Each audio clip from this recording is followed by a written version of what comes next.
मानोना जोंखौनो बियो जेब्ला जों MCLA हिसाबै देरहादोंमोन BPF हिसाबै सरकारा गाबोन फैसिगोन समनिहा फैसिगोन बे माने पिपल सरकार बायनानै जोंनो फैसिगोन नोंहा उमुखौ लादो नोंहा उमुखौ लादो नों उमुख बिबानखौ लादो होननानै रानखाजोब्बायमोन बिफानखौ रानखाजोब्बायमोन आरोखि दा बिफानखौ रानखाजोबनाया बे दिनैसिमबो सरकाराव फैनो हायासै आरो बिदि सरकाराव फैगोन बे माब्लाबाबो जानो हाया दिनैनि दिनावहाय एकदमबारे 3 नाम्बाराव BPF थागोन बे सैथो खोथा आसामाव मोनसे समाव कंग्रेस सरकार दंमोन कंग्रेस सरकार गोलैबाय दिनैसिमबो फैनो हायाखै बेनि उनावहाय जाय आसाम गण परिषद AJP बिथांमोनाबो सरकार खुंदोंमोन बिथांमोनाबो गोग्लैबाय बिथांमोनाबो फैनो हायासै दा थुद्रुब जोंनि BTC आवबो BPF दिनै सरकारनिफ्राय गोलैबाय बेबो सरकाराव फैनो हाया बे खोथाया स्पष्ट जादों आरोखि आरो बेनिखायनो दिनैनि दिनावहाय माने हाग्रामा महिलारि बिथांनि सायाव मोनसे फोथायनायनि बुस्थुआ जोंनि BTR ओनसोलनि रायजो राजा बड'लेण्ड ओनसोलनि रायजो राजाफोरनियाव आस्थाया गैला आरोखि मिजिंआ गैला बेनि सायाव जोंहा भारतआव माने BJP खौ जोङो बिग ब्रादार हिसाबै जों सन्मान होनानै खामानि मावगोन आसामावबो जोङो बिग ब्रादार हिसाबै जों खामानि मावगोन BJP खौ बिग ब्रादार हिसाबै सन्मान होनानै किन्तु जों BTC आव बिथांमोनखौ बिग ब्रादार हिसाबै जों सन्मान होनो हाया BTC आव जोंसो बिग ब्रादार जागोन पिपलासो बिग ब्रादार जागोन बिसोरो जों सिगांनि सिरियाव जिरायगोन बिसोर उननि सिरियाव जिरायनांगोन रानिं MCLA 7 जन राजीब बांगाल बे दङ आनिफ्राय सायखं बसुमतारी बिथाङाबो BPF गारबाय प्रभात बसुमतारी बिथाङाबो BPF गारबाय आंबो धनन्जय बसुमतारी आंबो BPF गारबाय आरो सबसे जोंहा जय मुसाहारि जाय BLC नि एकदमबारे मैखोम खामानि मावग्रा हाग्रामा महिलारि बिथांनि आगदा आखाइ होनबाबो भुल जाया बिथाङाबो दिनैनि दिनाव BPF गारबाय बेजों लोगोसे बिजेत गोरा नार्जारि बिथाङाबो BPF गारबाय बेबायदिनो गारै जोंबो गारबोबाय आरोबाव जोंनि उनावनो जायफ्रा माने बिजनेस समस्थिनि कमल सिंह नार्जारि मोनथाम टार्म्सनि MLA बे मोनथाम टार्म्सनि MLA जानाय बिथाङाबो दिनैनि दिनावहाय BPF खौ गारनानै EPP आव हाबबाय आरोबाव बेजों लोगोसे जायफ्रानि BPF नि फाउन्डार BLC नि फाउन्डार चन्दन ब्रह्म बिथाङा मोनथाम टार्म्स बिथाङा केबिनेट मिनिस्टार मोनसे डेपुटि चिफ मोनसे समाव बेबायदि बागा नेताफ्रानो दिनै BPF गारनानै EPP दलाव हाबबाय आरोबाव बेजों लोगोसे जोंहा खाम्फा बरगयारि खनथाम डेपुटि चिफ एकदम मैखोम माने BPF नि दैदेनगिरि बेजों लोगोसे हितेश बसुमतारी आरो जामाखन स्वर्गयारि बिदिनो गोबां बागा नेताफ्रा दिनैनि दिनावहाय दलखौ सोलायबाय हाग्रामानिया नंगौ हाग्रामाया रावनिबो डिसिजन रावनिबो खोथा खोनासंफेरनाय आं दिनैसिमबो नुवाखै गाव जाव डिसिजन होगोन बेखौनो माने खामानि मावगोन आरो बिथाङा जे सोरबा सुबुरुन लागोन आरो सोरबा जे एसे साहस खालामनानै बिथांनो सुबुरुन होगोन बेखौ नुवाखै बिथांनि खाथियाव थांनानै मोजां सुबुरुन होग्रा दङब्लाबो माब्लाबाबो हैयाखै मानोना बिथाङा मानिखाया हेन्डलुम एन्ड टेक्सटाइल डिपार्टमेन्टखौ नायगिदिंनाय समाव आङो अब्ला मोनसे गिनाय फैदोंमोन जेबायदि फरजाय खालामनानै गालांबाय हेन्डलुम एन्ड टेक्सटाइल डिपार्टमेन्टआ हयथ' आं बे समाव बुंनांगोन बे कमायावसो दंमोन ICU आवसो दंमोन गोथै अबस्थायाव दंमोन होनबाबो बांद्राय बुंद्रायनाय जानाय नङा बेसेबां गाज्रि फरजायाव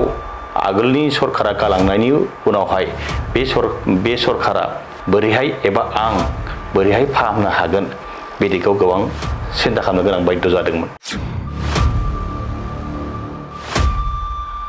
49टा क्लास्टाराव बेसेबां आइजोफोरखौ जोङो दिनै थांनानै थानाय मोनसे लामा होनो हादों बिनि थाखायनो दिनैनि दिनावहाय आथिखालनि BTRनि चिफ मानगोनां प्रमद बर' बिथांखौ सारा BTR ओनसोलनि रायजो राजाफोरा बरायनानै लानो आवगायबोदों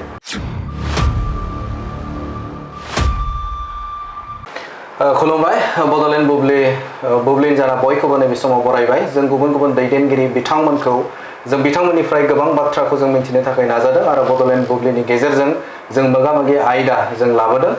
आरो गोबां बिटिआर ओनसोलनि आरो आथिखालाव बिटिआर सोरखारा प्रमद बर'नि दैदेननाय जे सोरखारा मा हाबाफारि मावबाय थादों आरो बिथांनि जे हाबा मावनाया रायजो राजाफोरनाव सौहैगोना सौहैयाखै बेफोर गोबां आयदाखौ लानानै जों सावरायदों आथिखालनि बिटिआरनि जे राजखान्थियारि थासारिफोरा माबायदि सोलिदों बे आयदाखौ लानानै गेदेमा बिथांमोननिफ्राय जों मोगा-मोगि आयदा जों लाबाय थादों दिनैबो सासे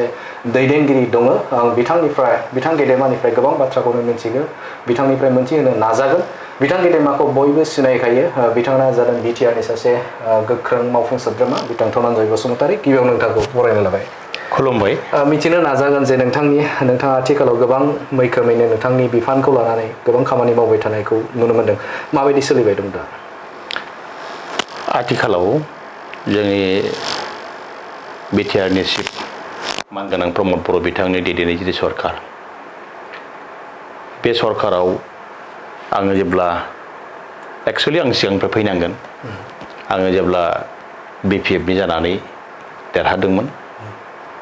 मानास सेरफां समस्तियाव देरहादोंमोन एमसिएलए हिसाबै बेनि उनाव नुबाय आङो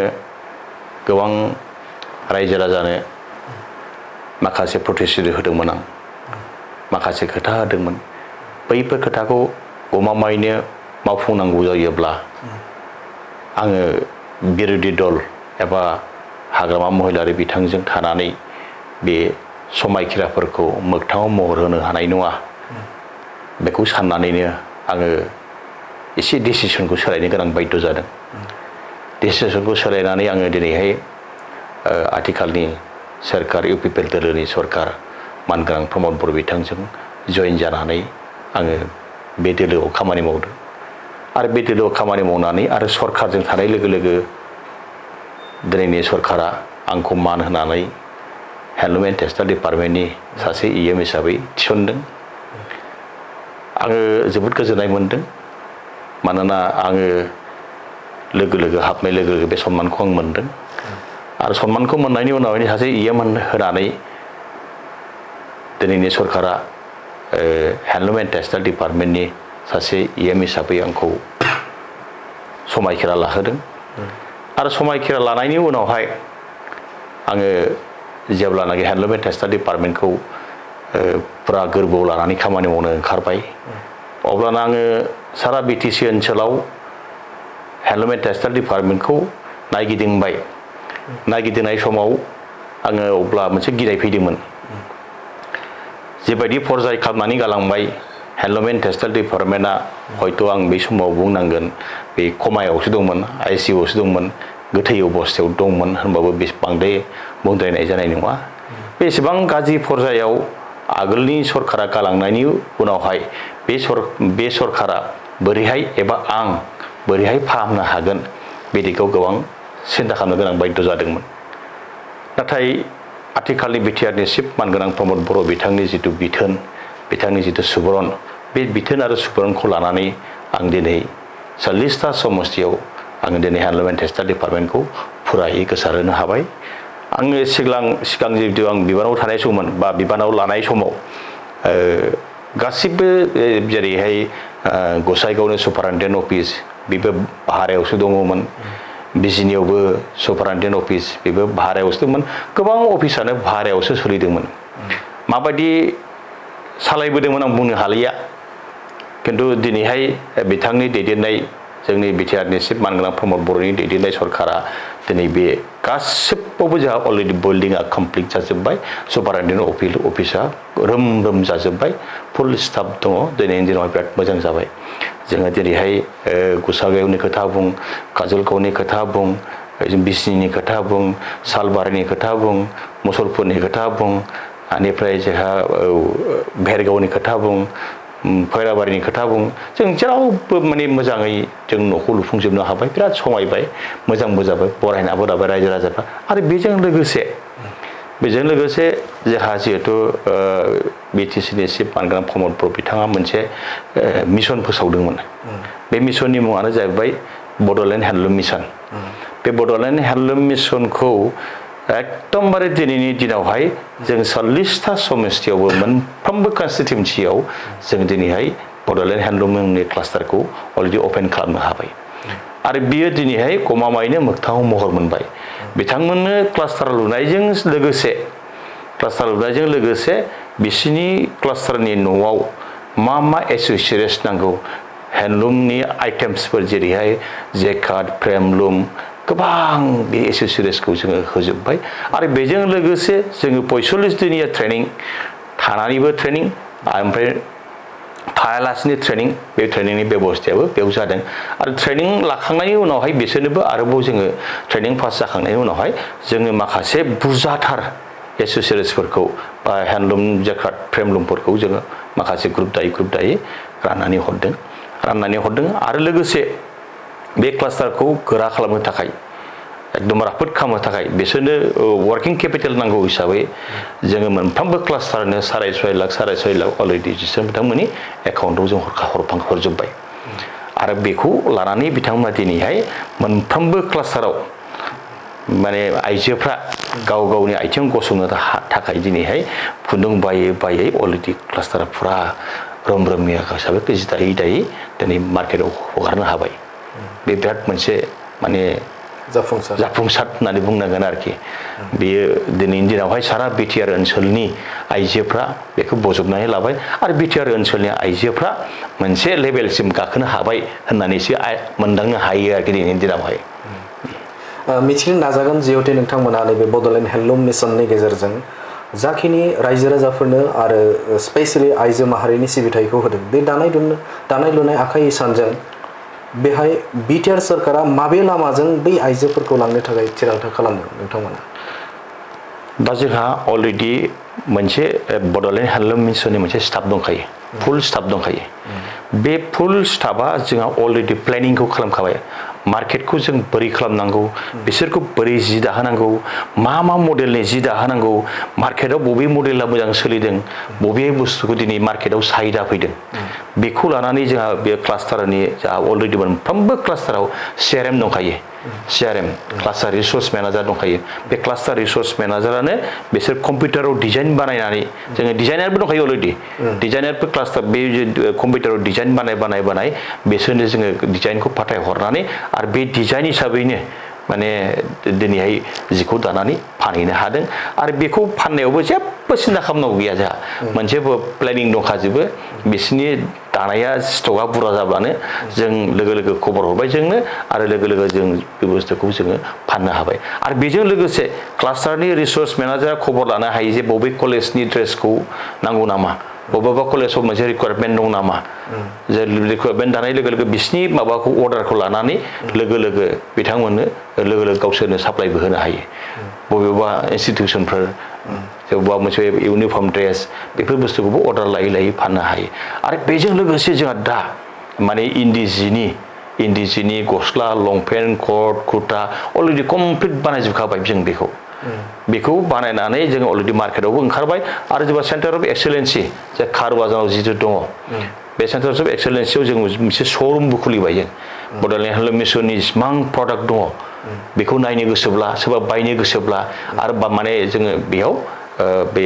सेन्टार अफ एक्सेलेन्सि खारवाजानाव थांनानै बायनो हायो आरो बेजों लोगोसे जों भारत टेक्स माबायाव दिल्लीयाव जादोंमोन बेयावबो जों पार्टिसिपेट खालामहैदों बे पार्टिसिपेट खालामनायावबो जों मोजां मोनसे रेसपन्स मोनदों गुबुन माने हादोरनि मानसिफ्रा बेखौ बहुत माने बाख्नायदों आरो अनसायनानै लादों आरो बेजों लोगोसे जों आसाम एडभान्टेजाव जों मोनसे जोङो स्टल खालामहैदोंमोन बेयावबो जोङो मोजाङै जों श' खालामनो हादों आरो बे श' खालामनायावबो माने विदेशनि आउट अफ इन्डियानि बाहेरानि मानसिफ्रा बिराद फसायदों बा मासे मोजां बुस्थु बेलाय एकदम हेन्डलुमनि गासिबो माने एभलि अर्गेनिक बे बुस्थुखौ बिसोर माने गोबां अर्डारबो होलांदों जोंनो आरो बे अर्डार मथेबो जोङो अलरेडि खामानिखौ स्टार्ट खालामबाय एखेबारे फैबाय थानाय समाव बे आयदाखौनो लानानै नोंथांमोना आरोबाव मा बिथिंजों खामानि मावलांनो थानो थाखाय नोंथांमोना सिगांदों फैबाय थानाय समाव आरोबाव बिसोरखौ जुदि जोङो एखेबारे मोजाङै अबेबा जुदि गोरोन्थि थादोंब्ला जेन'ब्ला अबेबा डिजाइन बानायनायाव गोरोन्थि दङ बे गोरोन्थिखौ जोङो लोगो बेखौ सुद्रायनो हागोन आरो फाहामनानै बेखौ एखेबारे नट अनलि नेसनेल लेभेल बेखौ जों इन्टारनेसनेल लेभेलाव जोङो हरनो हागोन आरो इन्टारनेसनेलाव लांनायनि जोंहाबो सिमां मोनसे दङ परिकल्पना मोनसे दङ आरोखि जोङो खालि इण्डियायावल' जों बेखौ फाना जों बाहेरायावबो लांनानै फानहैगोन आरो बिदिनो गोबां जोङो एक्जिबिसनबो जों खालामहैयो एक्सप'बो खालामहैयो जों बेबायदिनो माने सोलिगासिनो दं आरोखि दा बिराद मोजाङै बरायजादों मोनसे बियाबाव ओरैनो मोनबेसेसो बेवहाय क्लास्टार थायो बेवहाय जोंना अलरेडि थेवबो मोनसे अर्डार दङमोन मोनफ्रोमबो क्लास्टाराव मोनफ्रोमबो कनस्टिटिउन्सियाव मोनसे क्लास्टार थानांगौ होननानै जोंहा मोनसे अर्डार दङ थेवब्लाबो जोङो 40टा माने कनस्टिटिउन्सियाव दासिम 49टा जोंहा अलरेडि क्लास्टारा कमप्लिट जाबाय आरोखि 49टा खिन्थु मोननैसो क्लास्टारा दाबो माने मोजाङै सोलोंजोबनो हायाखै बेखौ एसे फाहामफिननांगौ दं आरोखि मोननैसो क्लास्टारखौ फाहामनांगोन आरोबाव बिनि बादिबो जों 40टा कनस्टिटिउन्सिनि 40टा क्लास्टारजों 40टा नंला 49टा क्लास्टारजों जोंहा मोनसे कम्पिटिसन जागोन मोनसे जायगायाव जों लिंहरजोबनानै बबे क्लास्टारा मा माने दानो हाखो मा डिजाइन खालामनो हाखो मा माने बिजनेस साक्सेस जाखो बिजनेस साक्सेस हिस्ट्रिखौ जों लागोन बेखौ लानानै जोंहा मोनसे प्राइजबो होगोन जों जे 40टा कनस्टिटिउन्सियाव बे 49टा क्लास्टारखौ लानानै जोंहा मोनसे माने बिसोरनो रेंक होगोन आरोखि रेंक अनुजायै जोंहा बिसोरनो 3 लाख मोनसे फार्स्ट पुरस्कारखौ जोङो 5 लाख ओमफ्राय मोनसे सेकेन्डखौ जोङो 3 लाख मोनसेयाव जोङो 2 लाख बिसोरनो जों पुरस्कार होनाय जागोन आरोखि बेखौ खुंथ'नाय जायाखै नोंथांमोना बेखौ खुंथ'नाय जायाखै खुंसिगोन थाबैनो आरो खुंसिगोन अलरेडि जोङो मोनसे रेंकिं बानायनो थाखाय अलरेडि मानसि फाथायखाबाय थाबैनो बेनि रिजाल्टआ फैगोन नैबे जोंनि जिहेतु एबारनि एसअबिडि फान्डजोंनो जों बेखौ पुरस्कारखौ होसिगोन आरोखि दा सोलिगासिनो मोनसे क्लास्टाराव ओरैनो बेसेबां आइजोआ बेवहाय मुखुब जानो हायो थामहिनबा बेजों सोनारनानै थानो हायो दा जोंहा मोनसे क्लास्टाराव 300टा न'खरखौ लानानै मोनसे क्लास्टार जायो बे 300टा न'खराव माने मोनसे न'खराव सासेल' थानो मोनगोन मेम्बार्स हिसाबै आरोखि सासेल' बे 300टा फेमिलिया बेयाव थानो हागोन बेनिफ्राय सोरबाफोर जुदि बैसोआ बारा जादोंब्ला बेयाव थानो मोननाय नङा आरो सोरबाफोर जुदि खम बैसोआव दङब्ला बा हाबा जायाखैबा बेफोरबायदि मानसिखौ जों लानो बादा होदों मानोना हाबा जाया गुबुनाव जाहैनाय लोगो लोगो मोनसे समस्या फैयो बे उसुबिदा जायो आरोखि बेखायनो दिनैहाय मोनसे क्लास्टारावनो जुदि 300टा फेमिलि 300टा आइजोफ्रा जुदि बाहागो लानो हायोब्ला 49टा क्लास्टाराव बेसेबां आइजोफोरखौ जोङो दिनै थांनानै थानाय मोनसे लामा होनो हादों बिनि थाखायनो दिनैनि दिनावहाय आथिखालनि बिटिआरनि चिफ मानगोनां प्रमद बर' बिथांखौ सारा बिटिआर ओनसोलनि रायजो राजाफ्रा बरायनानै लानो आवगायबोदों आरोखि बेवहाय जोंनि बर' हारिनिल' ना गुबुन हारिनि बेवहाय जाखिनि गाननाय जोमनायफोरखौ बेवहाय दानाय जायो खालि बर'निल' नङा बेयाव 26टा जनगोष्ठीफोर जिहेतु दङ बयनिबो जनगोष्ठीखौ जों लानानै मोनसे बेयाव जोङो दादों जेन'बा बबावबा राभाबो दं बर'बो दं बबावबा आसामिसबो दङ ओमफ्राय जेनेबा गोबां जाथिफोर दङ आनखि दिनैहाय जोङो सालाकाटि क्लास्टार क'क्राझार खाथिनि जिथु सालाकाटि क्लास्टार बे सालाकाटि क्लास्टाराव मुस्लिम आइजोफ्राबो बेयाव पार्टिसिपेट खालामदों गावसोरबो मोजां जि दाफादों आरोखि गतिके बेबो मोनसे जोंनि थाखाय मोनसे साक्सेस आरोखि खारन मानसिफ्रा बुङो मुस्लिमफ्रा जि दाया खिन्थु बेयाव जों नुदों गोबां मुस्लिम आइजोफ्राबो जि दादों आरोखि नोंथांमोननि सरकारनि गेजेरजों बे जाफुंसार मोनथिनो थाखाय नाजागोन जेब्ला नोंथाङा एसे आगोलाव बुंखादों थेवब्लाबो आं मोनथिथारनो थाखाय नाजागोन जिहेतु जेब्ला गोदानाव नोंथाङा बे बिफानखौ मोननो हाबाय बे मोननो हानाय समाव माबायदि नोंथाङा बेखौ लाबोनो थाखाय जुजिनाय आरो सेस्था आरो चेलेन्जिंआ थानाय आंथ' बिराद मोनसे गिनाय दंमोन जिथु अबस्था बे अबस्थायाव गोथै अबस्थायाव दंमोन जिहेतु हेन्डलुम एन्ड टेक्सटाइल डिपार्टमेन्टआ बे गोथै अबस्थाखौ फाहामफिननो हागोन ना हाया आरो फाहामफिननाया बिराद मोनसे बिग चेलेन्ज होननानै आं सानना लादोंमोन आसलथे आङो जोंनि बिटिआरनि चिफ मानगोनां प्रमद बर' बिथाङा बिराद मोनसे एक्सपार्ट मानसि बिथाङा आंनो सेभारेल टाइम्स आंनो मथा मथि बिथाङा आंनो सुबुरुन होदोंमोन बे सुबुरुनखौ लानानै बे साहसखौ लानानैनो आङो दिनैहाय माने जोंनि बिटिसि ओनसोलाव हेन्डलुम एन्ड टेक्सटाइल डिपार्टमेन्टखौ फुरा दिनैनि दिनाव मोगथाङाव महर होनो हाबाय आरो खमानिफ्राय मोजां अबस्थायाव लाबोनो हाबाय बे बुस्थुआ फोरमान जानानै दं दिनै जोङो गुबुन मोनसे आयदाखौ लानानै सावरायनो थाखाय आखायाव लादों राजखान्थिनि बिथिंखौ जे सावरायगोन जिहेतु बिसायख'थिया बारा गोबाव सम गैला सेप्तेम्बर दानावनो जानायनि बाथ्राखौ जों मोनथिनो मोनदों दा बे आयदायाव नोंथांनिफ्राय गोबां बाथ्राखौनो जों मिथिनो थाखाय नाजागोन आथिखालाव राजखान्थिनि मोनसे दोहौआ सोलिबाय थादों नोंथाङा मोनसे जिहेतु सिगाङाव बिपिएफ राजखान्थि हान्जानि सासे गोख्रों दैदेनगिरि महरै आरो नोंथाङा नैबे मानास सेरफाङाव देरहानानै आथिखालाव नोंथाङा नैबे इउपिपिएलआव मावफुं सोद्रोमा महरै खामानि मावगासिनो दं आरो बै समाव हाग्रामा महिलारजों नोंथाङा थाफानानै खामानि मावबाय नोंथाङा नाथायबा बे समाव इउपिपिएल राजखान्थि हान्जाजों नोंथाङा प्रमद बर' दैदेननाय सोरखाराव नोंथाङा बाहागो लानानै खामानि मावबाय दङ फारागथिखौ मिथिनो थाखाय नाजागोन आं फारागथियाथ' गोबां नुदों आङो अबयसे सिगांनि जिहेतु बिपिएफ दोलोनि सरकार एबा हाग्रामा महिलारिनि सरकार बै सरकारजों आङो थाफानानै खामानि मावनो मोननाया मोनाखै होनबाबो भुल जागोन खारन आं नुदोंसो बे समावहाय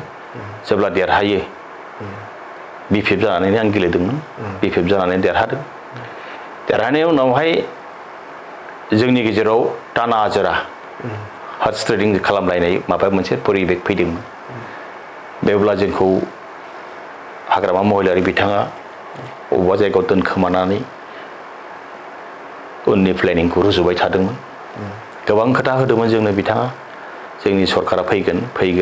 प्रटेस्ट जागोन जों मोनसिगोन उमुक थारिखनिफ्राय फैसिगोन उमुक मासनिफ्रायनो फैसिगोन जोंनो मोनसिगोन मोजां डिपार्टमेन्टखौ नोंसोरनो होगोन आं मोनसेबो लाया नोंसोरनो मावजोब होननानै बिथाङा जोंखौ गुबुन एंगेलजों गुबुन लाइनजों बेखौ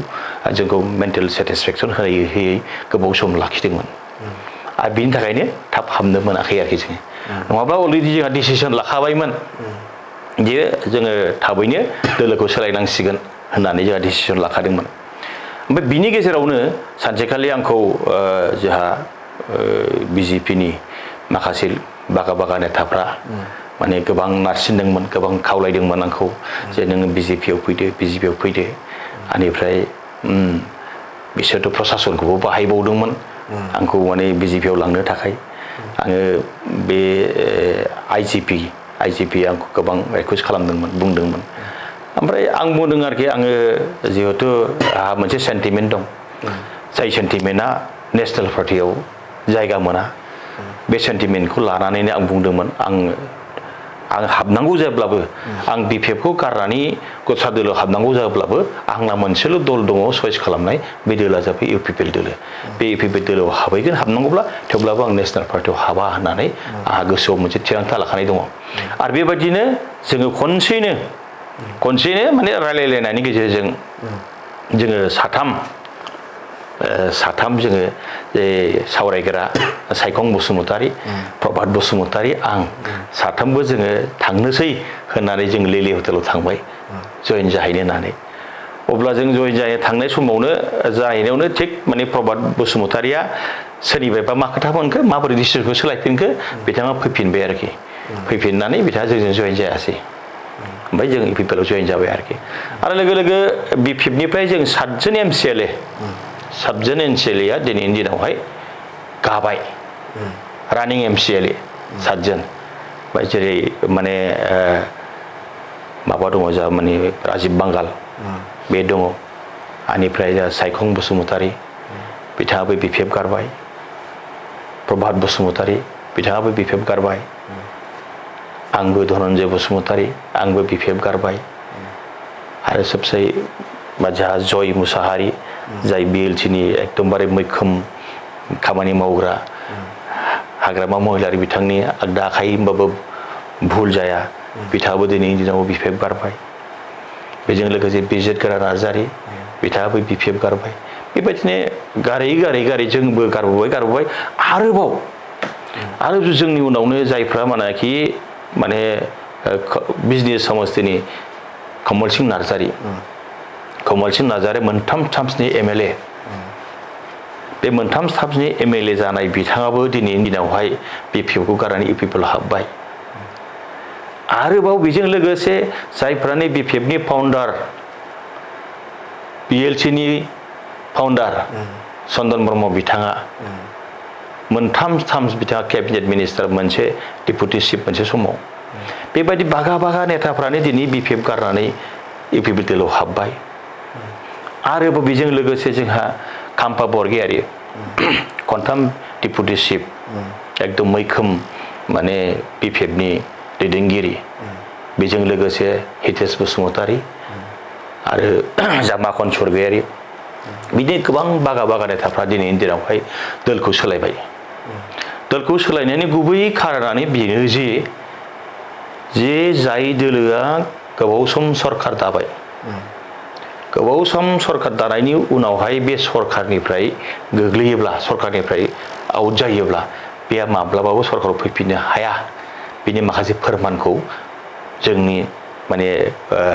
पलिटिक्सनि जिथु गवेषकफ्रा बुंदों आरोखि सेनियर मानसिफ्रा बुंदों जेरैहाय आसामाव मोनसे समाव कंग्रेस सरकार दंमोन कंग्रेस सरकार गोलैबाय दिनै एसेबो फैनो हायाखै बिनि उनावहाय जाय आसाम गण परिषद एजिपि बिथांमोनाबो सरकार खुंदोंमोन बिथांमोनाबो गोग्लैबाय बिथांमोनाबो फैनो हायासै दा थुद्रुब जोंनि बिटिसिआवबो बिपिएफआ दिनै सरकारनिफ्राय गोलैबाय बेबो जे सरकाराव फैनो हाया बे खोथाया स्पष्ट जादों आरोखि आरो बिनिखायनो दिनैनि दिनावहाय माने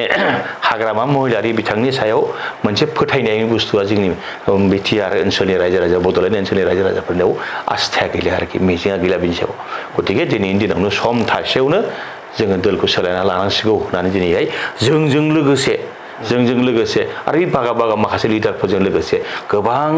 पाब्लिकआबो दिनैनि दिनावहाय इउपिपिएल दोलोखौ बरायनानै इउपिपिएल दोलोआव हाबजोब्बाय आरोखि बेनिखायनो दिनैनि दिनावहाय इउपिपिएल दोलोआ एकदम गोरा जानानै थाबाय जिहेतु बुंनो हाग्रामा महिलारि आरो बिथांनि दैदेनगिरिफोर बै दैदेनगिरिफोरा बिथांमोना बुंदों जे बे समाव फैगौ 2020आव जिखिनि बिटिसि बिसायख'थि जागोन बे बिसायख'थियाव नम्बर 1 पजिशनाव हाग्रामा महिलारि दं नम्बर 2आव दङ बिजेपि राजखान्थि हान्जा आरो नोंथांमोननि दैदेननाय थामहिनबा इउपिपिएल राजखान्थि हान्जाया 3rd पजिशनावसो दं होननानै बिथां हाग्रामा महिलारि आरो बिथांमोननि दैदेनगिरिफ्रा बुंदों गमामायैनो नोंथाङा जेखिनि बाथ्रा बुंदों आरो बिथांनि बुंनायजों गोरोबनायखौ मोनाखै थारैनो 3rd पजिशनावसो दं नामा नोंथांमोना बेथ' माब्लाबाबो जानो हाया बेनि फोरमानखौ आंनो होनो हागोन आं माबोरै होनो हागोन होनबा बिथाङा जे माखासे रायजोखौ मिसा खोथा बुङो बे बुस्थुआ देख मोनसे फोरमान जानानै दं मानोना जोंखौनो बियो जेब्ला जों एमसिएलए हिसाबै देरहादोंमोन बिपिएफ हिसाबै सरकारा गाबोन फैसिगोन समनिहा फैसिगोन बे माने इउपिपिएल सरकार बायनानै जोंनो फैसिगोन नोंहा उमुखखौ लादो नों उमुख बिबानखौ लादो होननानै रानखाजोब्बायमोन बिफानखौ रानखाजोब्बायमोन आरोखि दा बिफानखौ रानखाजोबनाया बे दिनैसिमबो सरकाराव फैनो हायासै आरो बिदि सरकाराव फैगोन बे माब्लाबाबो जानो हाया दिनैनि दिनावहाय एकदमबारे 3 नाम्बाराव बिपिएफआ थागोन बे सैथो खोथा 3 नाम्बाराव बिपिएफआ थागोन ओमफ्राय जों मोनसे खोथा बुंबाय थादों जोंहा भारतआव माने बिजेपिखौ जोङो बिग ब्रादार हिसाबै जों सन्मान होनानै खामानि मावगोन आसामावबो जोङो बिग ब्रादार हिसाबै जों खामानि मावगोन बिजेपिखौ बिग ब्रादार हिसाबै सन्मान होनानै खिन्थु जों बिटिसिआव बिथांमोनखौ बिग ब्रादार हिसाबै जों सन्मान होनो हाया बिटिसिआव जोंसो बिग ब्रादार जागोन इउपिपिएलआसो बिग ब्रादार जागोन बिसोर जों सिगांनि सिरियाव जिरायगोन बिसोर उननि सिरियाव जिरायनांगोन बेबायदि सिस्टेमावसो जोङो लांनो लुबैदों मानोना गोबां जोहोलावजो शहीदनि बिनिमयै मोनसे सुक्ति जानाय मोनसे काउन्सिल बे काउन्सिलखौ जों फटखरि जों मालायनि आखायाव हगारनो बा नेशनेल पार्टिनि सायाव हगारनायनि मोनसे प्लेनिं जोंनाव गैया आरो रायजो राजायाबो बेखौ लुबैयाखै बेनिखायनो दिनैनि दिनावहाय जेरैखि जायाबाबो माने काउन्सिलनि सिटखौ माने इउपिपिएल दोलोनो होनाय जाथों बा होनाय जागोन होननानै रायजो राजाफोरा डिसिसन लानानै आवगायबोदों आरो माब्लाबाबो दिनैनि दिनाव बिपिएफआ माने 1st पजिशनाव गैया 3rd पजिशनाव दङ 2nd पजिशनाव बिटिसिआव बिजेपि दङ 1st पजिशनाव दिनैनि दिनाव इउपिपिएल दङ बे खोथाया रोखा आरोखि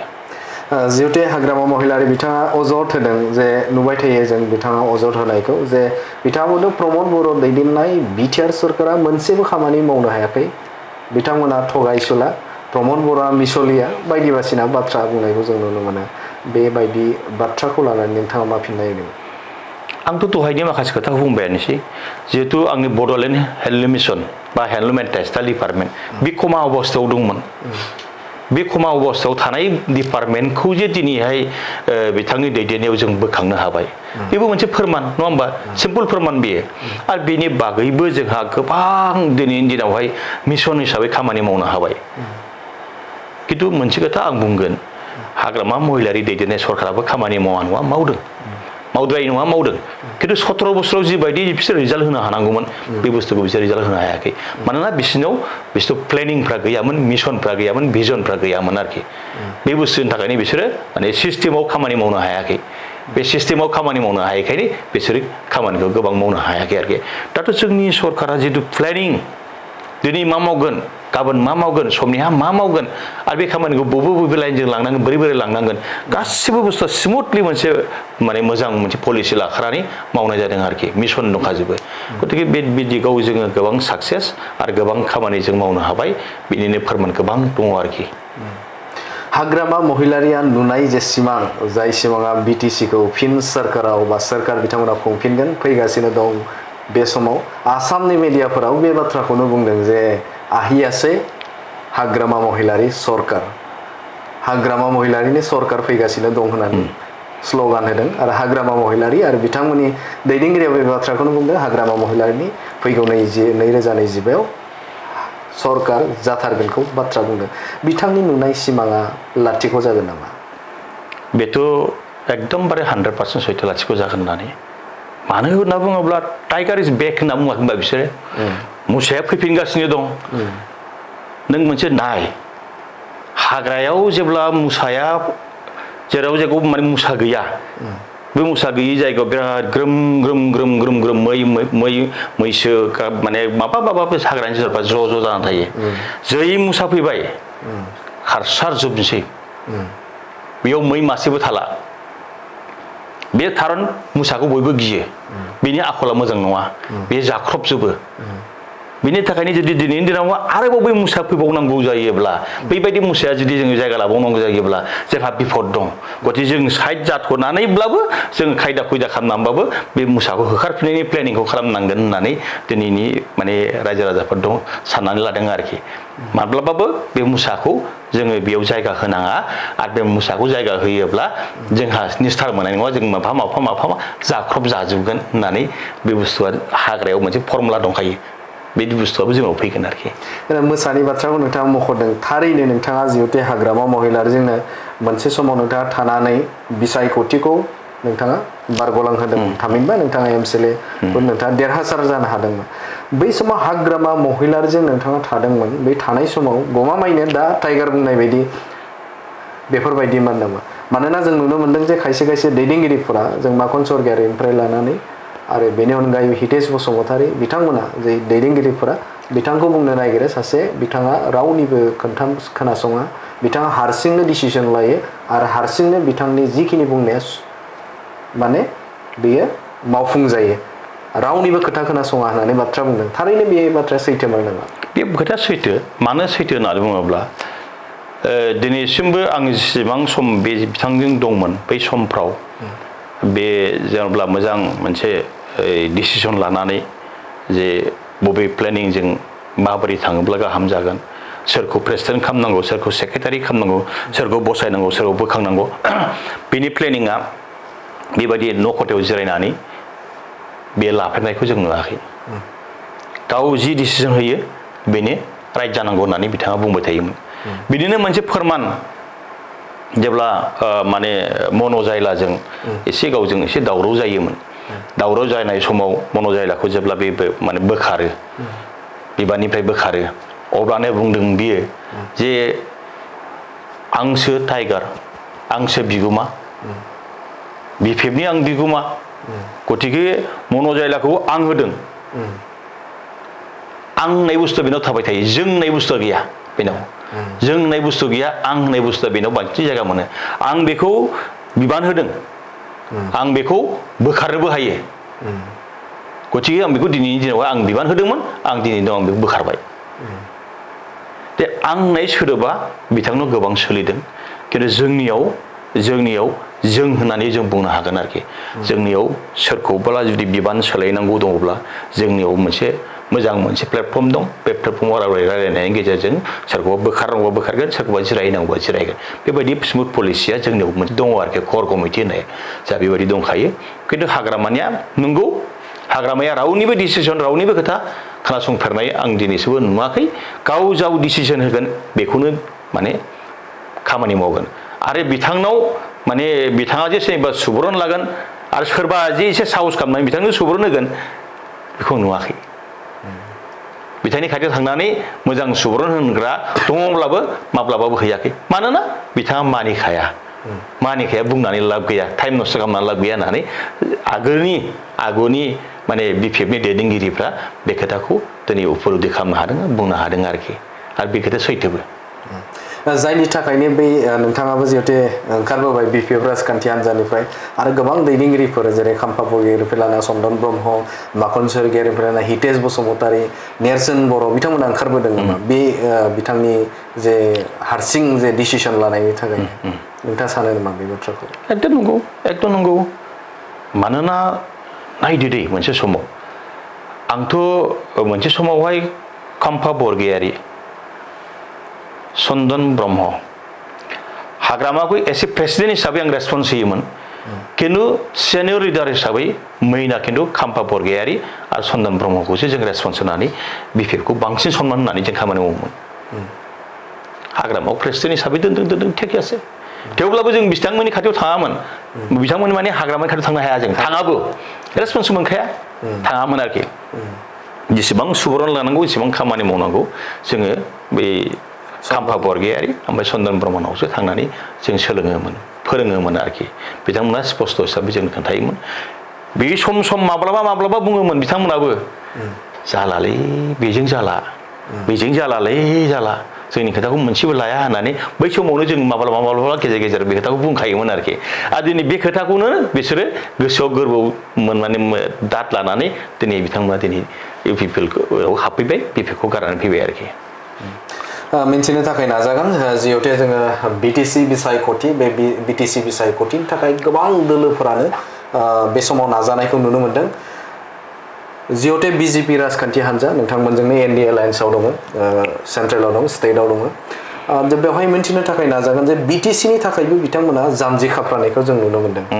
बिटिसिआव बिथांमोना जाने प्राणे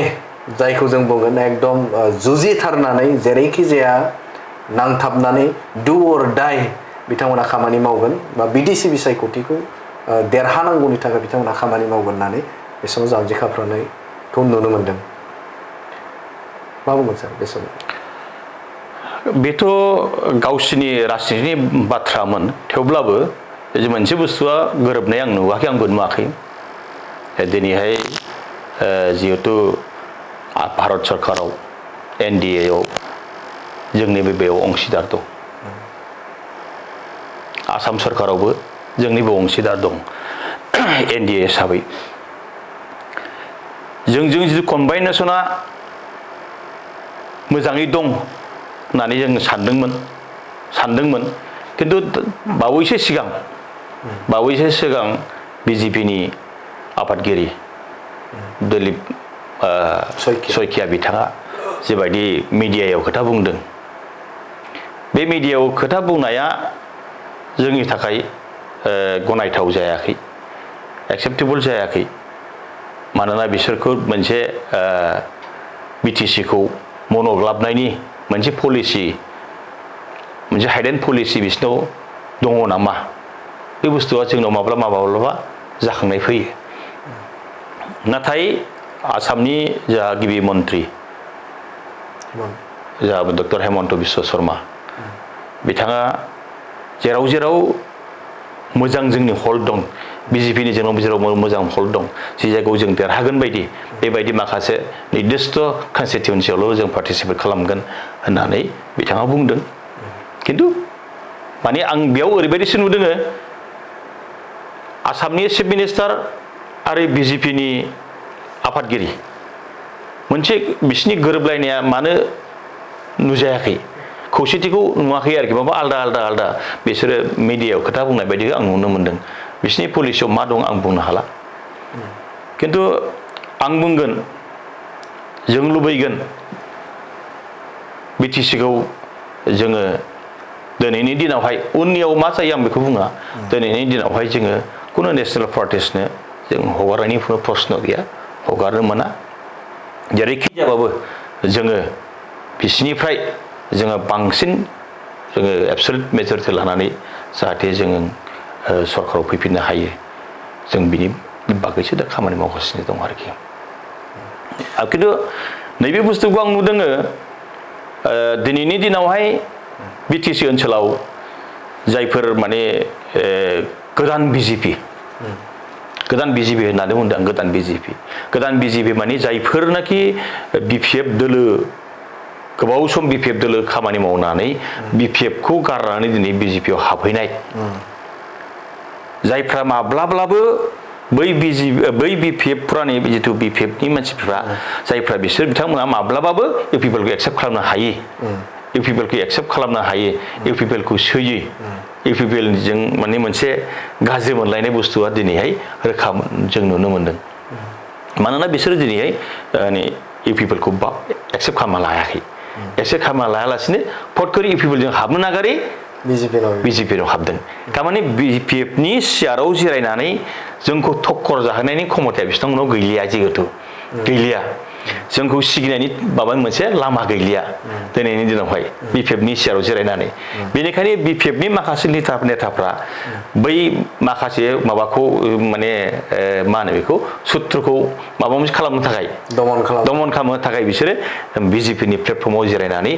माबा माबि खोथा बुंगासिनो थानायखौ जों नुनो मोनदों आरोखि खिन्थु बिसोरनो बिथांमोनानो बांद्राय माने बिजेपिखौ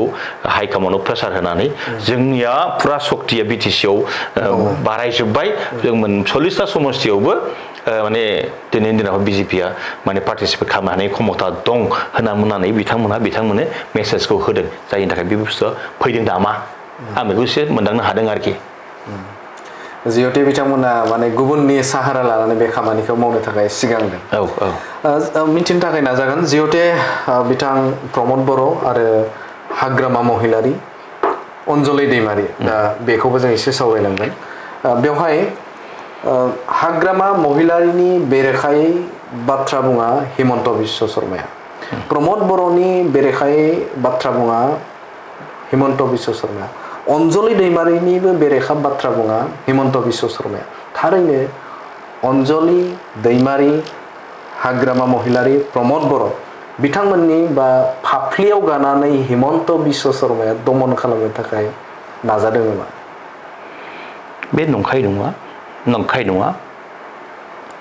मानोना बिसोरनि आपार आसामनि बिजेपिनि स्थिति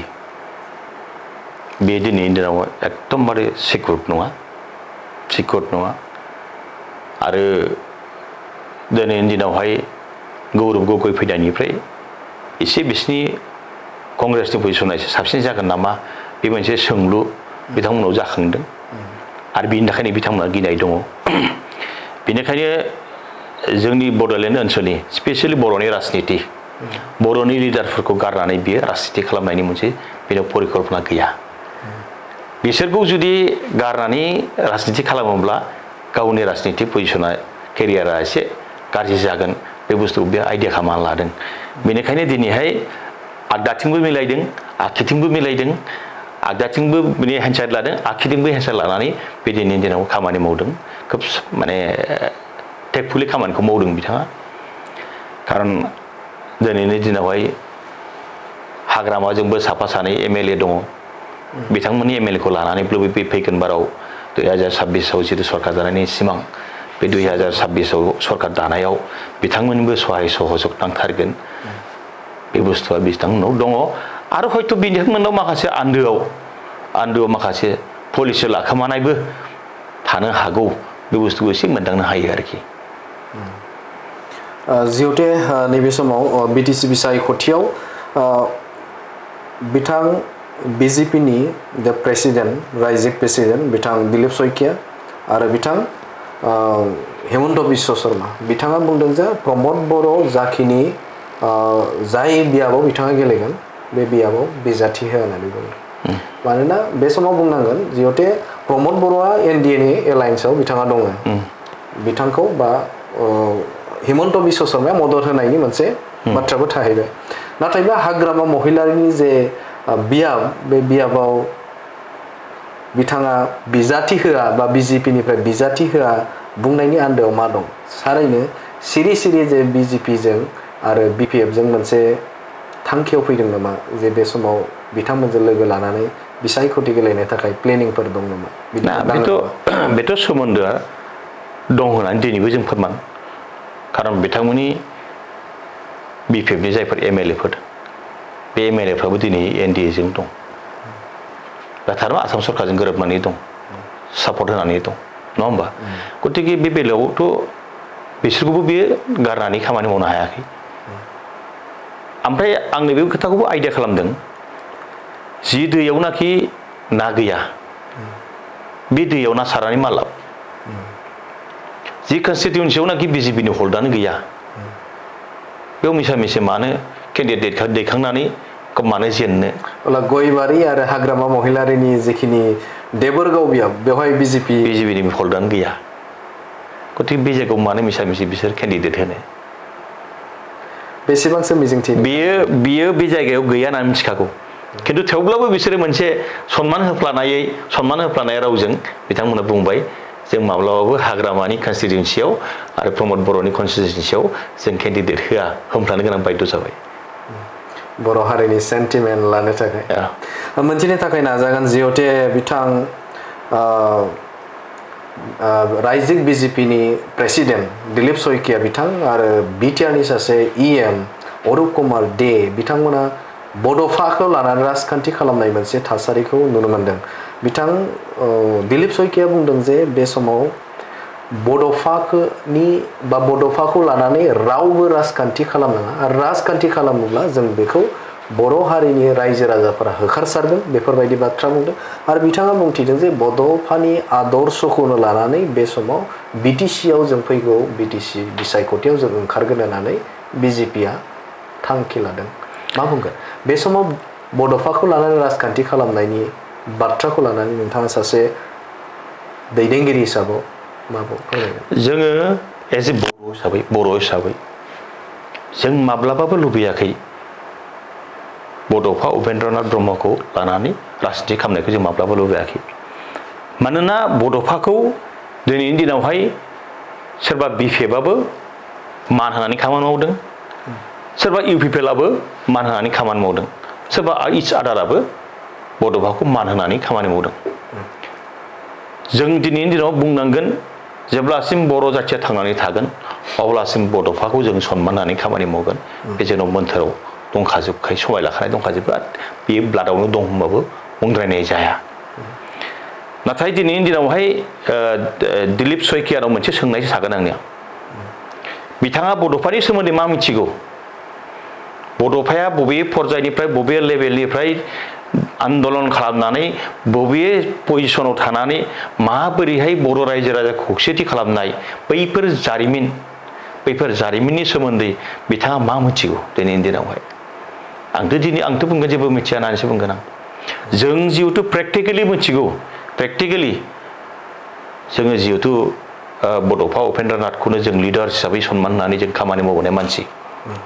गतिके जोंनाव माखासे बिथांनि जारिमिना गोथाङै दंजोबो दाबो जोंनियाव गोथाङै दं दाबो जों निज सुखु मेगनजों नुनाय निज माने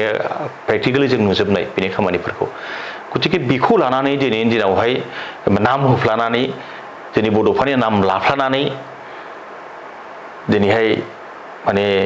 राजनिथि खालामनो ओंखारनाया बेयो जोबोद दुखुनांथाव बाथ्रासो आरोखि आरो बेजों लोगोसे जिहेतु जोंनि सासे हथिरथ इएम अरुप दे बिथाङाबो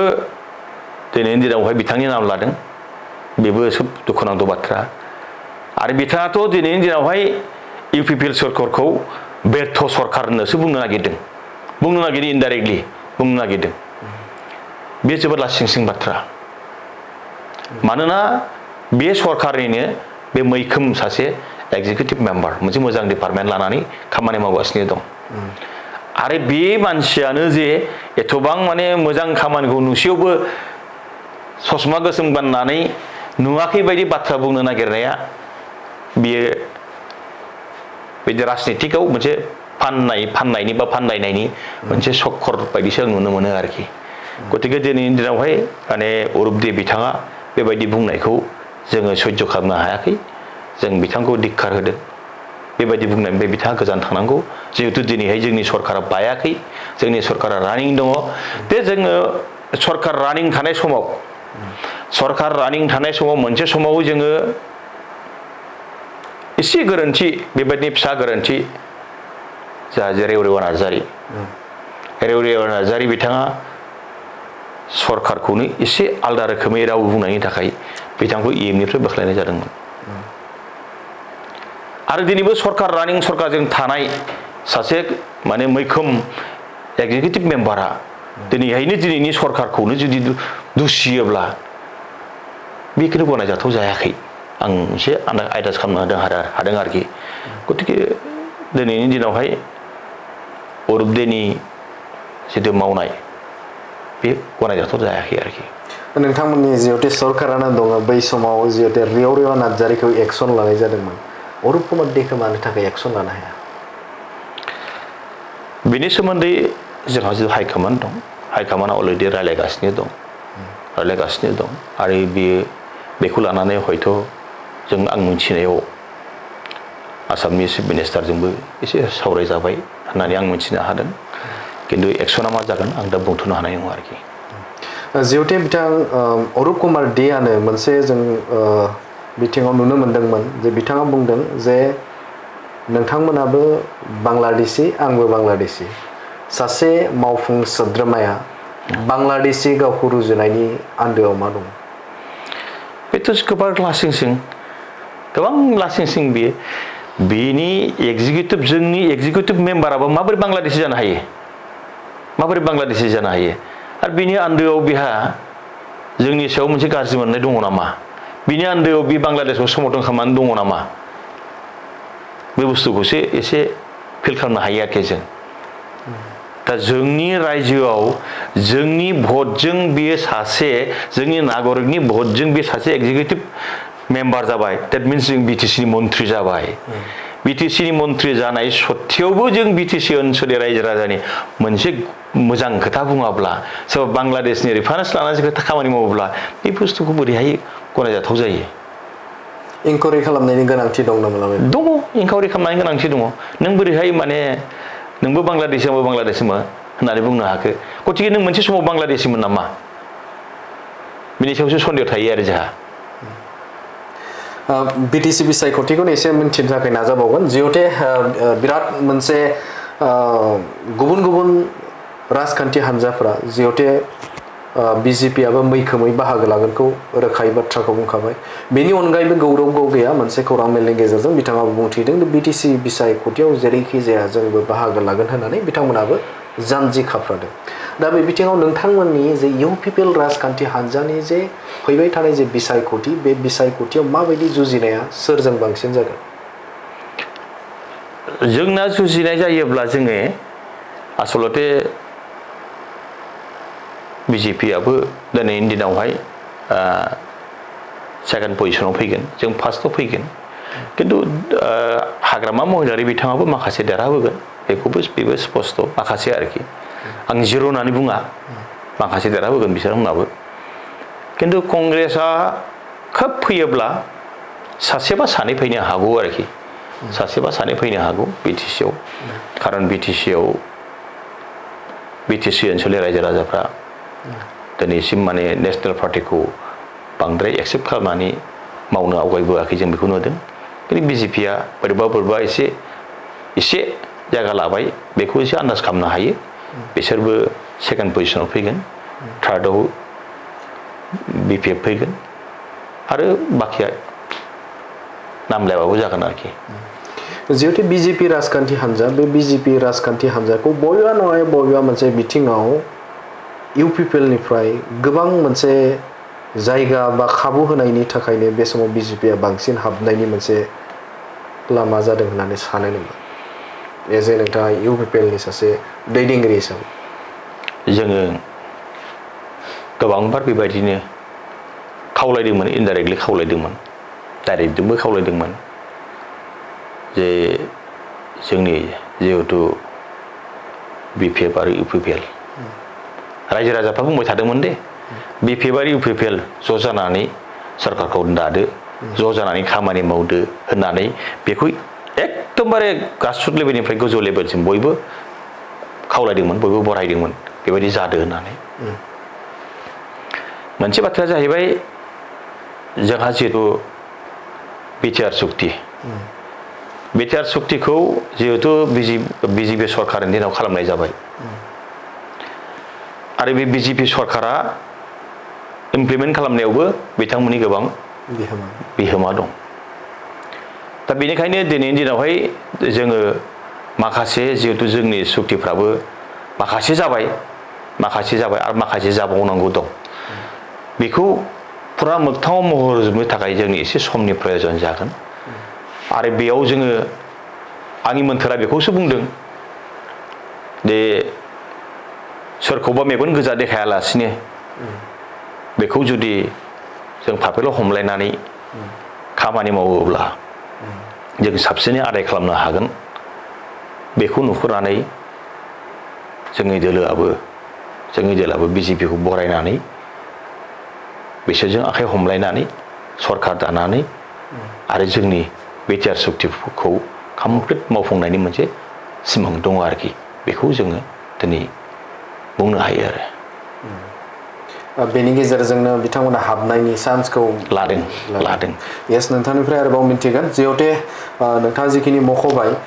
बिजेपि राजखान्थि हान्जा बा मिरुनि जाखिनि सेन्ट्रेलनि कंग्रेसआनो बुं बा बिजेपिआनो बुं बेहाय बिटिसिआव जुदि खुंथाय गोहोआव फैयोब्ला बे ओनसोला बिटिसिआ मा खहा जानायनि मोनसे मिजिं दं बा चान्सआ थाहैगोन जोंनि जिहेतु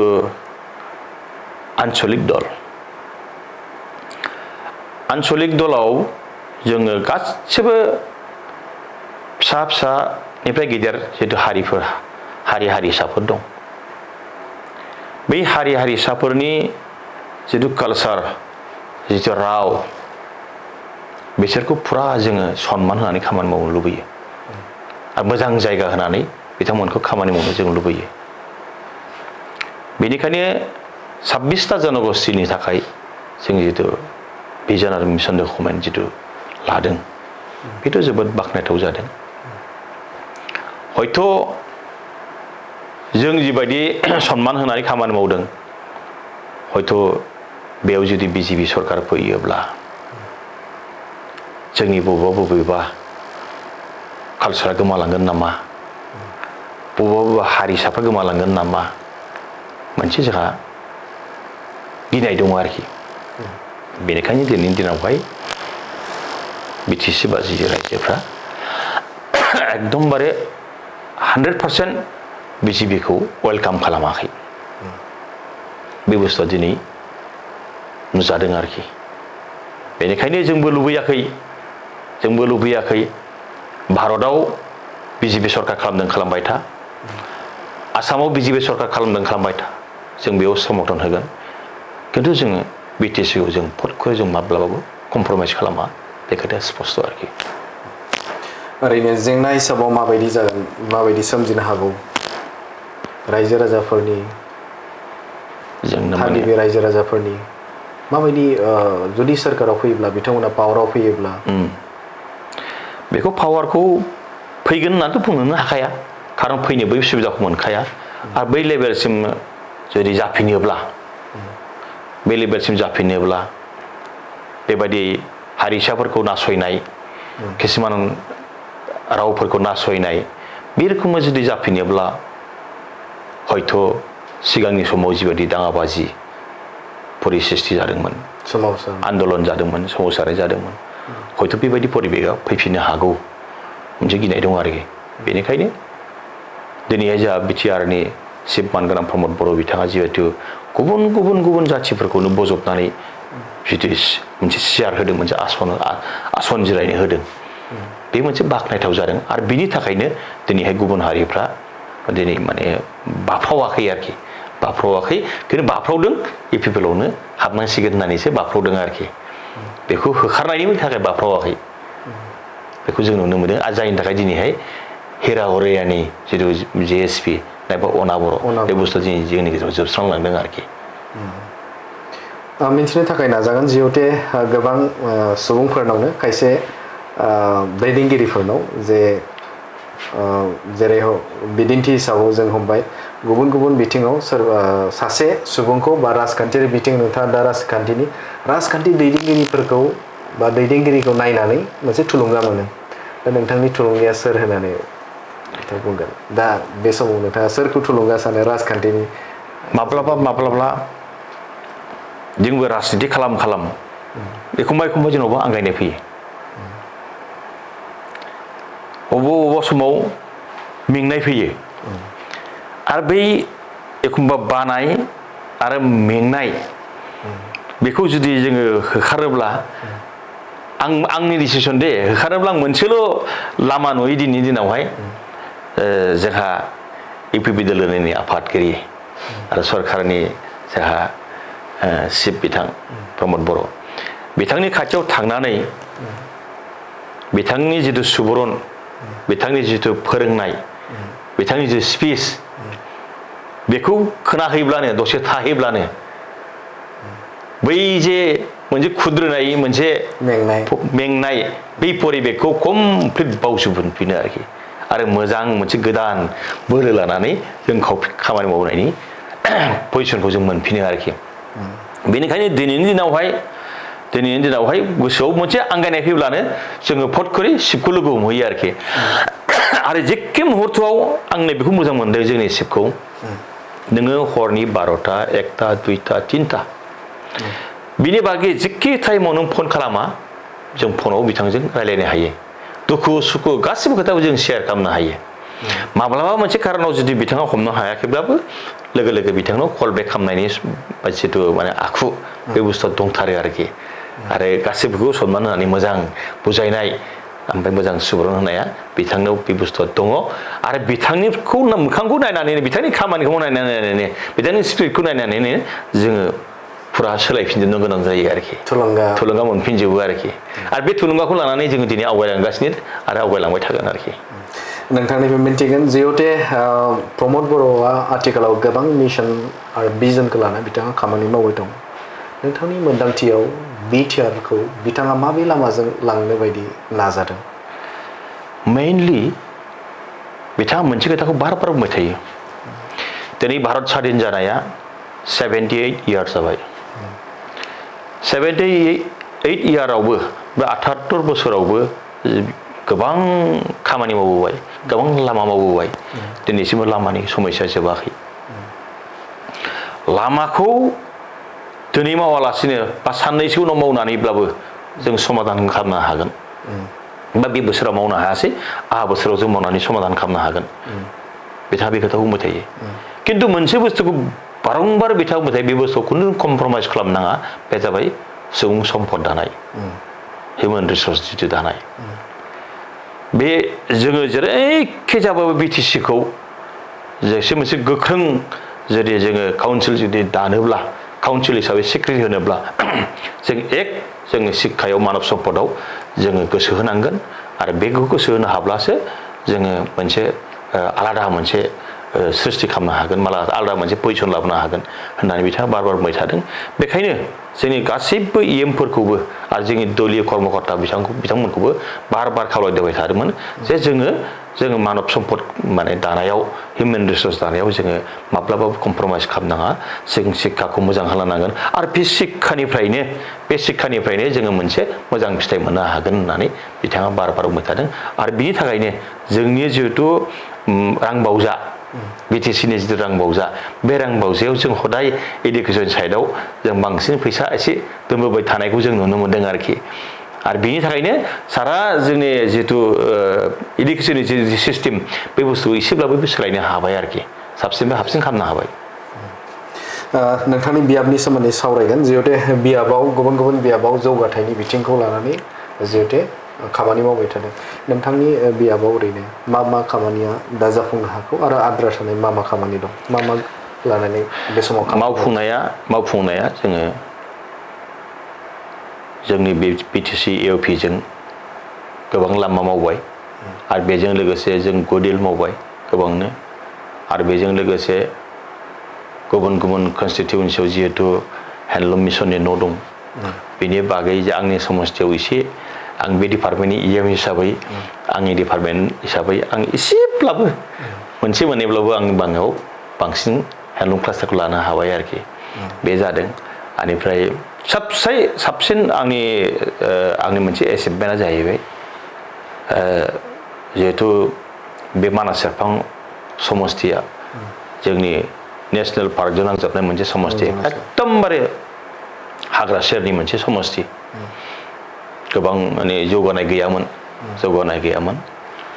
दा बे जायगायाव शिक्षानि बेबस्थायाबो खोब गाज्रिमोन शिक्षानि बेबस्थायाबो नाथाय बेयाव जों दिनैहाय आसाम सरकारनि अननायाव आरो जोंनि बिटिसि सरकारनि नारसिननायाव जे आंनि समस्थियाव मोनसे मडेल डिग्री कलेज जों मोननो हाबाय बे मडेल डिग्री कलेज मोननायनि उनावहाय जोंनि मानास सेरफां समस्थिनि रायजो राजाफ्रा जोबोद मोनसे गोजोननाय मोनसे फोरमायदों आरो आंनि बे 4 बोसोरिया बा 5 बोसोरिया जिहेतु सरकारजों थानानै खामानि मावनाय बे मोनसे ग्रेट साक्सेस होननानै रायजोफ्रा बुंनो गोनां जादों आरो बुंदों आरोखि बिराद मोजां जादों ओमफ्राय शिक्षानि दिगावबो आगोलनि जिहेतु चिरां जिल्लानि जिहेतु रिजाल्टनि हार एकदमबारे सारा आसामनि बिथोराव गाहायसिनाव चिरां जिल्लाया थायोमोन दिनै चिरां जिल्लायाव जोङो आसामनि बिथोरावनो खननै-थाम जोङो फार्स्ट पजिसन फैनो हाबाय बे जोबोद बाख्नायथाव जादों आरो बेयाव जोंनिबो बे मानास सेरफां समस्थिबो बहुत अबदान दङ आरो मानास सेरफां समस्थियाव सबसे आरसि मोजां मोनबावदों आरो मोनसे खारनाव आङो जिहेतु बियो आबाद मावनानै जाग्रानि अनजिमाया गोबांथार आरो सारा आसामावनो जोंनि बे मानास सेरफां समस्थिया आबाद मावनायाव मोनसे मुंदांखा मोनसे स्थान मोननाय दं आरो जेरैहाय आबाद मावनानैनो सासे पद्मश्री एवार्ड जोंनाव सासे दं जेरै सर्बेस्वर बसुमतारी आसाम गौरबबो मोनबाय बिथाङा स्कुलाव थाङालासिनो आबाद मावनानैनो दिनैहाय बे बान्थाखौ मोननो हाबाय बेबो मोनसे फोरमान दे जोंनि एरियायाव आबाद मावनानै बिथाङा बे मानखौ मोनदों आरो बिथांनि बिथोन बायदियैनो बिथांखौनो संदाननानै गोबां मानसिया दिनै आबाद मावनानैबो गावनि इयुन दानानै लानो हायो गावनि पजिसनखौ बानायनो हायो नैबे मेसेजखौ बिथाङा होदों गतिके दिनै दिनावहाय बिराद जोंनि बेयाव आबादनि मोनसे जागरण जादों आरो बिनि थाखायनो जोङो मोनसे माने मानास सेरफां समस्थियाव एग्रिकालसारनि ट्रेनिं सेन्टार बे ट्रेनिं सेन्टारबो जों गसायनाय जाबाय आरो बेजों लोगोसे दा जोंनाव मोनसे जानो थांबावगासिनो दं थाबैनो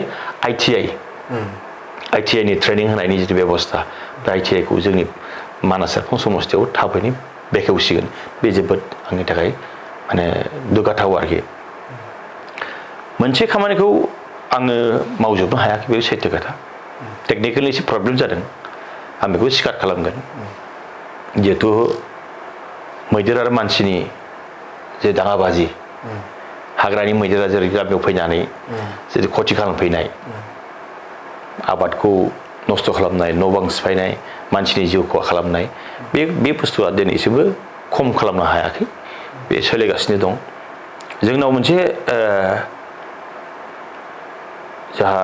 रन्जित बसुमतारी इएम बिथांनो आं गोबांबार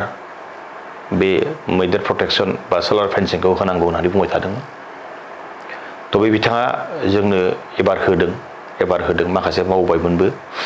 एसे मावबावनो आद्रा दंबावो मिजिंथिदों बिथाङा जिबायदि खोथा होदों बे 22 किल'मिटार जिथु मैदेर फेन्सिं बेखौबो थाबैनो मावफुंनानै होगोन बेखौ आं मिजिंथिदों मानोना बेखौ आङो रायजोनो कमेन्ट होदोंमोन बै समावहाय आं बे समस्याखौ समाधान खालामनानै होगोन होननानै बुंदोंमोन आरो बेजों लोगोसे जोङो हानि समस्याखौ जों सुफुंगोन होननानै रायजोफोरनो खोथा होदों आरो गमामायैनो दिनैनि दिनावहाय आङो गोबां हारि माहारिनि आंनि समस्या थानाय जेसेबां हारि माहारिनि माने जायफोर हानि समस्या दङमोन हानि समस्याखौ दिनैनि दिनावहाय गोबां आं दिनैहाय माने हानि बेबस्थाखौ खालामना हाबाय एलमेन्टखौ मोनजोब्बाय आरोखि आरो बेजों लोगोसे एकदम गांगां जोंहा नैबे एनसि काहिटमा मोनसे बिराद एरिया बे एरियाया नेशनेल पार्कआव सोजाना थादोंमोन खिन्थु बे माने रेभिनिउ भिलेजखा मोनसे टाइमाव माने हाग्रामा महिलारि बिथांनि दैदेननाय सरकारनि दिनावहाय बे रेभिनिउ भिलेजखौनो नेशनेल पार्कआव सोनानै दोनदोंमोन दा दिनैहाय बियो जोंहा गोदानै जइन्ट सार्भे जानाया जाबाय बे बुस्थुखौ हगारफिननांगौ होननानै बेखौ रेभिनिउ खालामफिननांगौ होननानै बेयाव जिहेतु अलरेडि मानसि दंखायो न'खर दंखायो रेभिनिउखा आरो बे रेभिनिउ हिसाबै सिकिउरिटि मोनफिननांगौ होननानै जोंहा अलरेडि माने इसि मिटिङाव बेखौ पास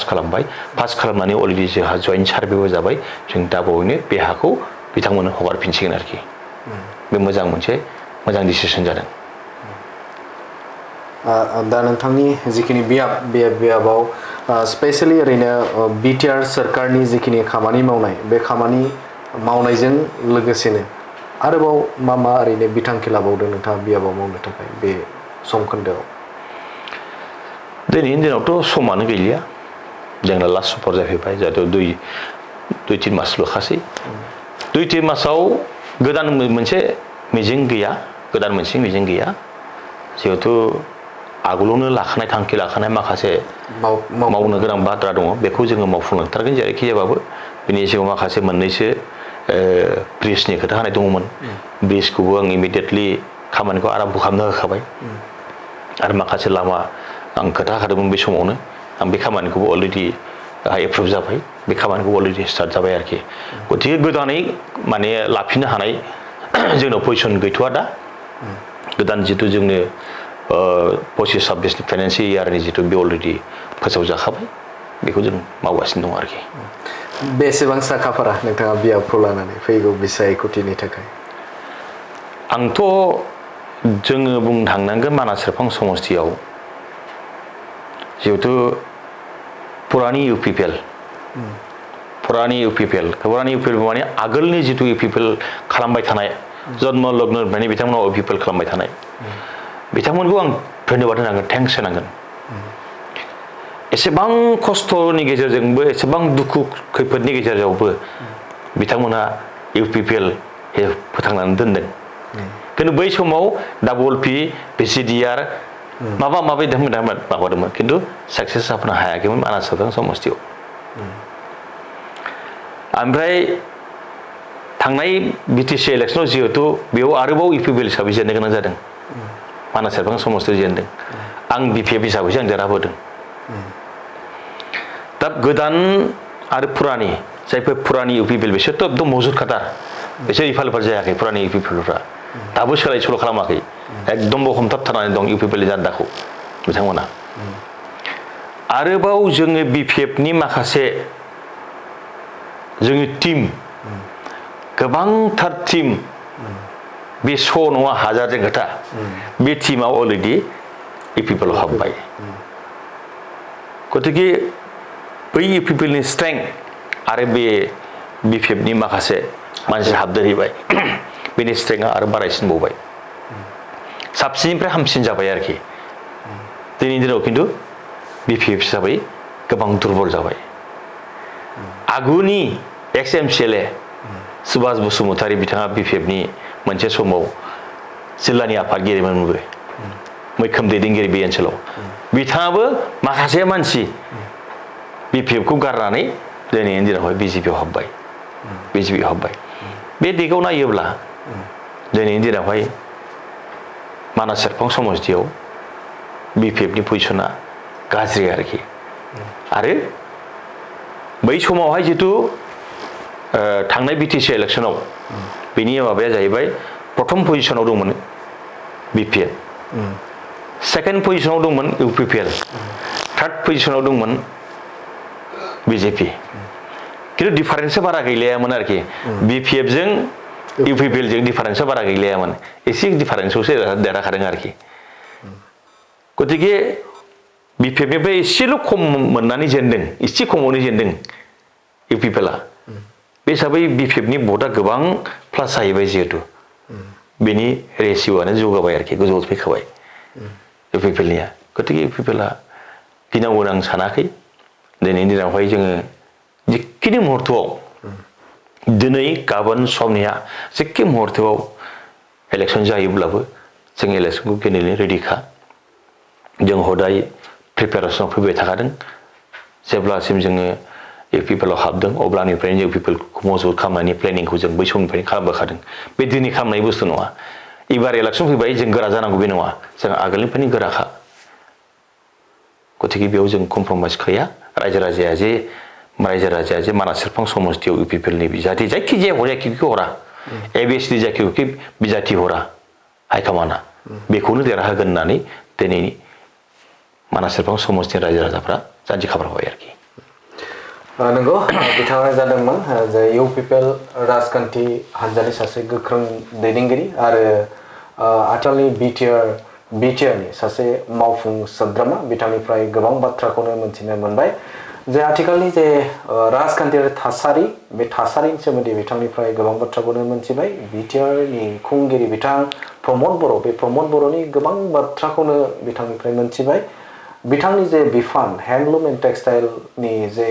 मावनाय बे आथिखालाव माबायदि थासारिजों बिथांमोना खामानि मावगासिनो दं बिटिआरनि गंफ्रोमबो बियाबफोराव बिथांमोना मा बिथांखि लानानै खामानि मावदों बेनि सायाव गोबां बाथ्राखौनो बिथांनिफ्राय मोनथिनो मोनबाय आरो बे समाव रायखांनांगोन जे बिटिसिआव मोनसे बिसायख'थि जानो थांगासिनो दं सेप्तेम्बर दानाव आरो बे सेप्तेम्बर दानाव इउपिपिएल राजखान्थि हान्जा हिसाबाव बेसेबां बिथांमोना साखाफारा जानानै दंमोन बिजेपि राजखान्थि हान्जा आरो कंग्रेस राजखान्थि हान्जा बिथांमोननि जे बिसायख'थि गेलेफैनायाव बिथांमोननि थावरिनाया माबायदि जागोन बेनि सोमोन्दै बिथांनिफ्राय गोबां बाथ्राखौनो मोनथिनो मोनबाय बे समाव बिथांजों जे जाखिनि मोगा-मोगि आयदा बे आयदानि गासै बाथ्राफोरखौ नोंथांमोननो मोनथिहोबाय थामहिनबा फोरमायनानै होबाय बे समाव नोंथाङा जे जोबोदनो मोनसे बेसेन गोसा समखौ जोंनो दिहुननानै होबाय बेनि थाखाय जोबोद साबायखर होबाय आरो बिदाय लाबाय थेंक इउ